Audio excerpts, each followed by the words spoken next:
Pernah kepikiran nggak gimana kalau asisten AI Anda itu bisa lebih dari sekedar menjawab pertanyaan? Hari ini kita bakal ngebahas lompatan besar berikutnya di dunia AI, yaitu agen AI. Ini bukan lagi sekedar asisten pasif, tapi rekan kerja digital yang proaktif. Dan percayalah, mereka ini akan mengubah segalanya.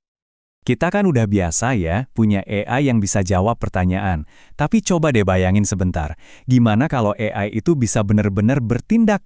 Jadi dia bukan cuma ngasih resep kue, tapi juga langsung mesenin bahan-bahannya secara online, terus ngejadwalin pengirimannya ke rumah Anda. Nah, lompatan dari menjawab ke melakukan inilah yang jadi inti pembahasan kita.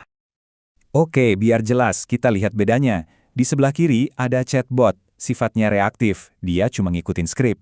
Nah, di sebelah kanan ada agen AI. Dia itu proaktif.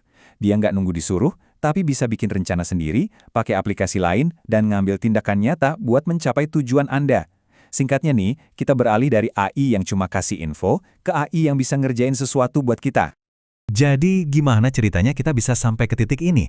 Nah, di bagian pertama ini kita bakal telusuri perjalanan agen AI dari yang tadinya cuma konsep di laboratorium sampai sekarang jadi rekan kerja yang siap berkolaborasi di dunia nyata. Oke, jadi apa sih definisi resminya? Menurut World Economic Forum, agen AI itu sistem yang bisa bikin rencana, menalar, dan beradaptasi buat mencapai tujuan. Tapi bagian paling pentingnya ada di sini nih. Mereka melakukan itu semua dengan pengawasan manusia yang minimal. Inilah yang bikin mereka beda banget dari sekedar alat biasa. Kutipan ini benar-benar nangkep esensinya. Dulu kita kan harus kasih perintah yang super spesifik.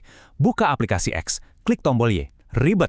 Nah, sekarang kita cukup kasih tahu niat kita aja. Tolong aturin perjalanan bisnis saya ke Surabaya minggu depan. Udah, nanti agen AI yang bakal cari cara dari mulai cari tiket pesawat sampai pesan hotel. Ini perubahan yang fundamental banget. Tentu saja, kekuatan baru ini juga datang dengan tantangan baru. Kemampuan si agent buat bertindak sendiri ini, artinya aturan main lama buat perangkat lunak itu udah nggak berlaku lagi.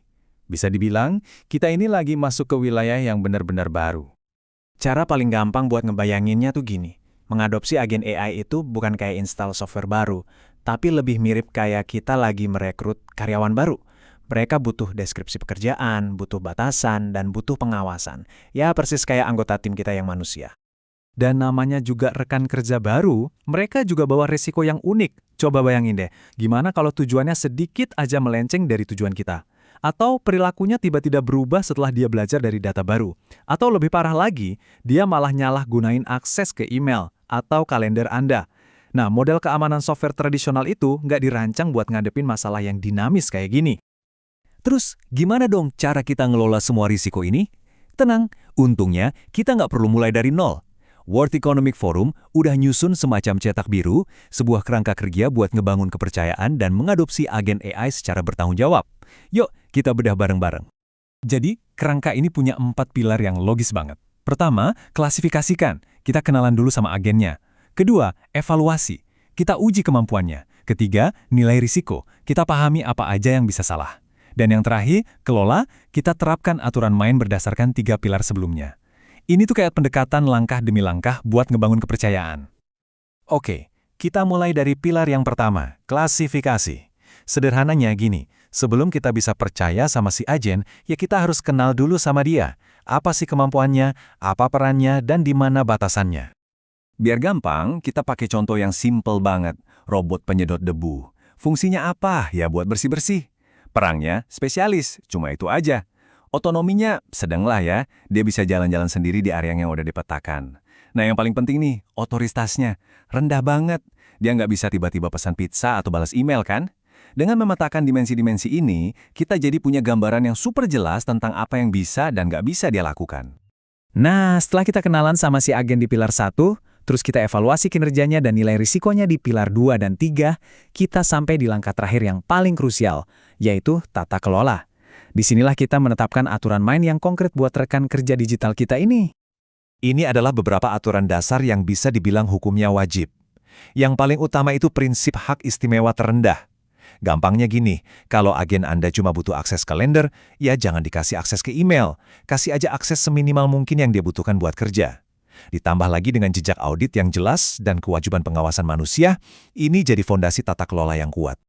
Tingkat pengawasannya ini juga fleksibel kok. Buat keputusan yang risikonya tinggi, kayak transaksi keuangan misalnya, kita pakai model human in the loop.